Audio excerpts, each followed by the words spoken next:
Assalamualaikum warahmatullahi wabarakatuh.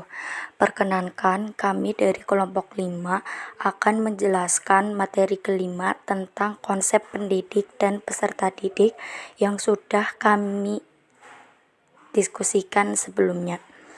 Maju tidaknya suatu bangsa dipengaruhi oleh keberlangsungan pendidikan di negara tersebut. Pendidikan mampu memberikan banyak hal bermanfaat di bumi ini. Banyak sekali faktor yang memengaruhi pendidikan, seperti kurikulum, sarana pendidikan, bahan ajar, dan sebagainya. Salah satu faktor terbesar yang memengaruhi pendidikan ialah faktor pendidik.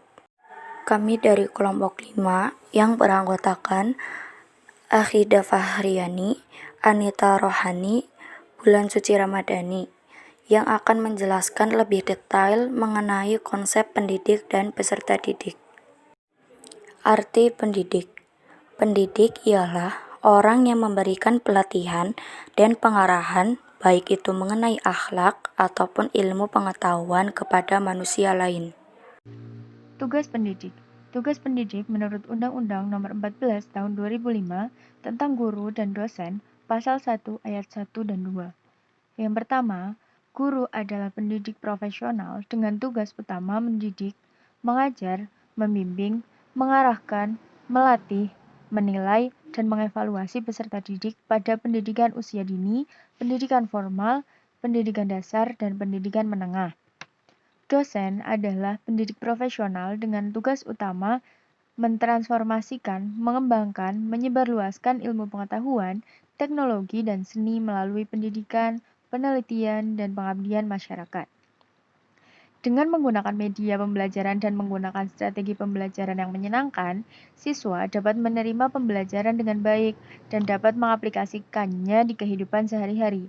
Dalam mengajar, guru harus menguasai macam-macam metode pembelajaran supaya murid mudah ingat dengan apa yang diajarkan.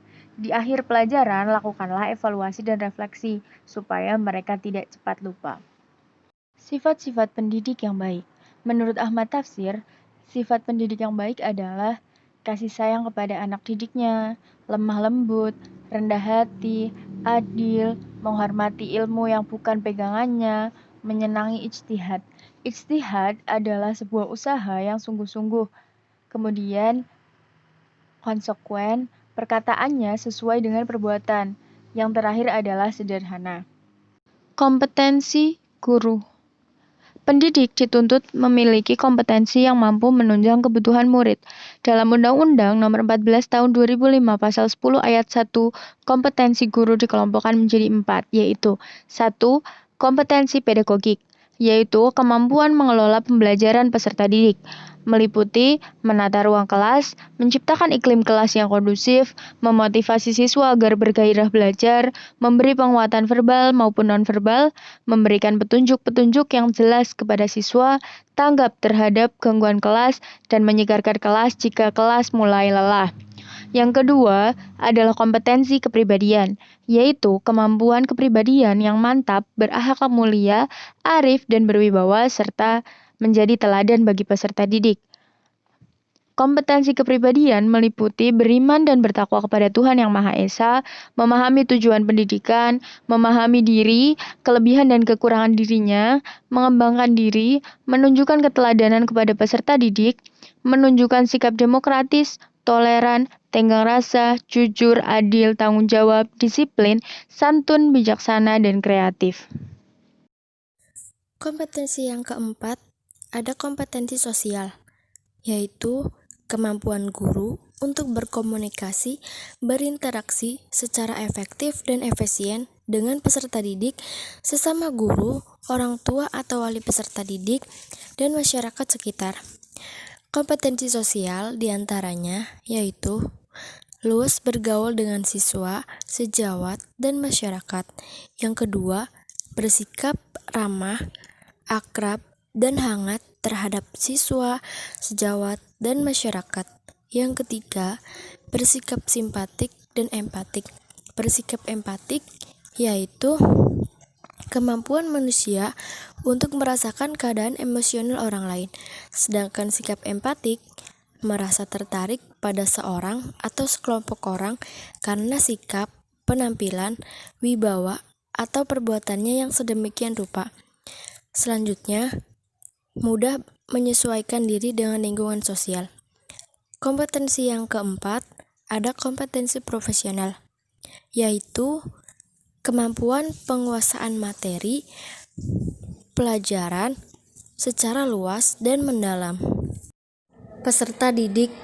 Menurut Eka Prihatin, peserta didik adalah orang atau individu yang mendapatkan pelayanan pendidikan sesuai bakat, minat, dan kemampuannya agar tumbuh dan berkembang dengan baik, serta mempunyai kepuasan dalam menerima pelajaran yang diberikan oleh gurunya.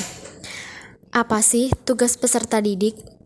Sebagai subjek, karena murid menentukan hasil belajar, dan sebagai objek, karena muridlah yang menerima pelajaran dari guru.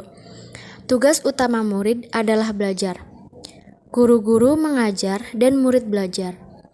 Jika tugas pokok guru adalah mengajar, maka tugas pokok murid adalah belajar. Keduanya saling berkaitan dan saling bergantungan satu sama lain, tidak terpisahkan dan berjalan serempak dalam proses belajar mengajar. Hak dan kewajiban peserta didik.